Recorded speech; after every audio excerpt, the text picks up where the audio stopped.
Hi, how you doing? And welcome back to the video on the channel. What we have for you today is our preview video going into game week 18, my team selection and how my team's doing, which hopefully some of you are tuning in for because we are having a really good season. We are currently about 6.5 thousand in the whole world, which is an absolutely incredible rank. So if you are wanting to keep track of how we're doing, please do like and subscribe.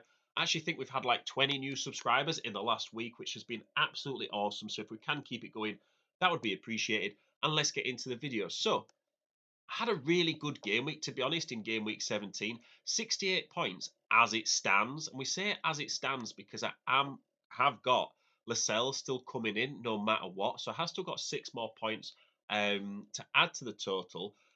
It's not been done just yet because obviously they're still working out the Bournemouth Luton game and how that's going to play out in terms of real life and FPL. But my substitution will come in Lascelles for Haaland. Did also have Simicast on the bench.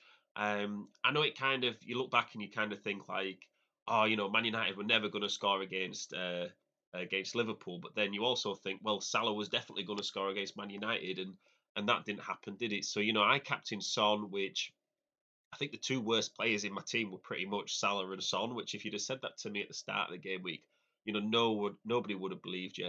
It was a fantastic game week for clean sheets as well. Like all my defenders got a clean sheet, which I think must be the first time this season that's happened. Onana came in big for 10 points, which was fantastic. And, at the end of the game, I was really hoping Man United to keep that clean sheet just for the sheer number of points he was going to get.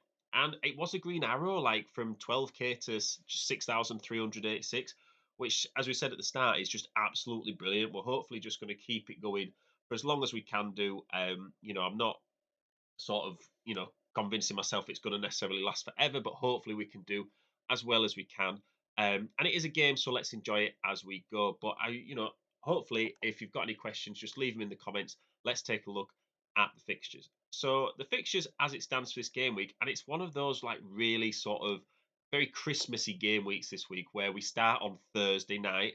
Right, so it is a Thursday deadline. I think it's 6:30 on Thursday. So please don't get caught out by the sort of the change up in scheduling. Don't ruin your Christmas if your Christmas is heavily reliant on your fantasy league success by missing this deadline. So in terms of captaincy, really, there is no Man City, there is no Brentford as well. So you have still kept hold of Erling Haaland. You're obviously not going to captain him this game week. Who are you going to captain instead? For me, I'm captaining Ollie Watkins. I think Villa's form, especially at home, is fantastic. Sheffield United's form this season is not fantastic. And so for me, it's an Ollie Watkins captaincy. I think if you were going to captain between Son and Salah, I think you would have to go with Son this game week. Liverpool at home to Arsenal, whilst that could be good returns for Salah, Liverpool, they couldn't score against Man United at home, so there's no guarantee they're going to get a hatful against Arsenal either. So I would just be aware of, kind of the lack of scoring really that Liverpool have showed recently, and Spurs at least are scoring more consistently. Son did have a couple of chances for an attacking return in that game as well against Nottingham Forest. So for me, Watkins first, Son second.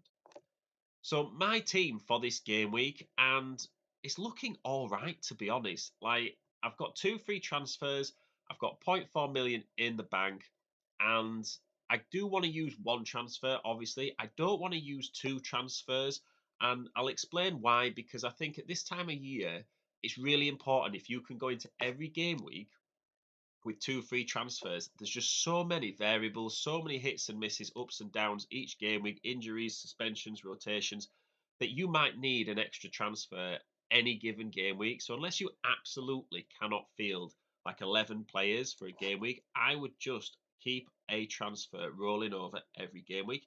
The reason partly is why I've kept Haaland for me. So like in game week 21, I'm going to be taking out Son and Salah no matter what. So that's two transfers I've planned in.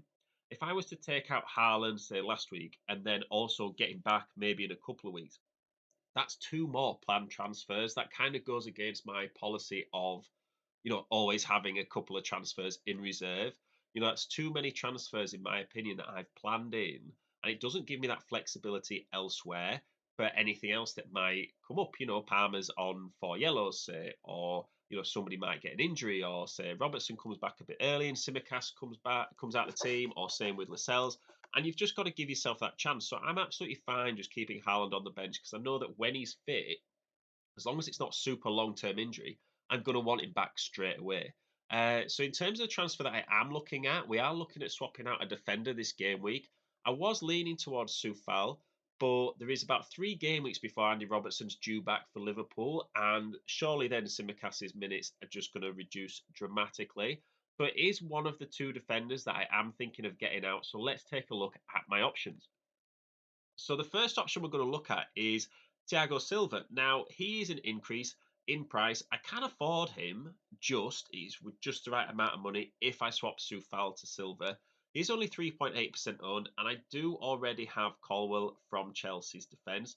The main thing for me getting Silva in would be Chelsea's midterm fixtures. I mean, those 7 game weeks there just look absolutely fantastic from a defensive point of view.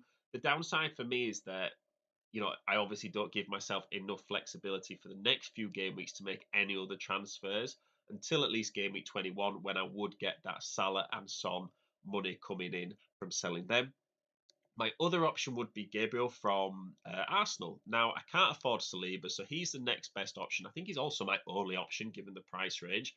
Bit highly owned compared to Silver at 15.2%, but Arsenal's run of fixtures after the Liverpool game look pretty good. I think, if I was to get him in this game week, I'd also maybe want him to play instead of, I'd swap out Simicast or Soufal, and then I'd probably bench either Simicast or Soufal.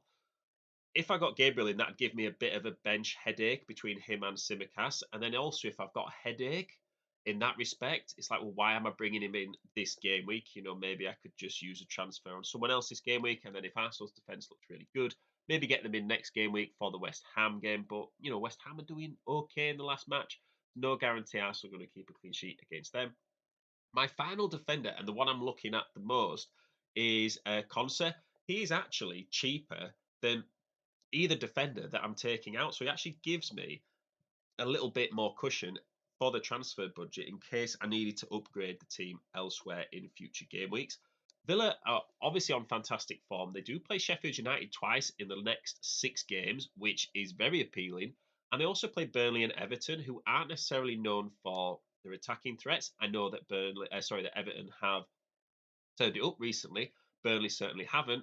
And then, the Man United and Newcastle games, they're not a given that they're going to concede, especially that Newcastle game at home, Villa at home, beating Arsenal and Man City. They could definitely do the same thing to Newcastle. He is also really low owned. I think if you were going to sort of get a Villa defender in, you might say, well, where's the attacking threat from someone like Conser?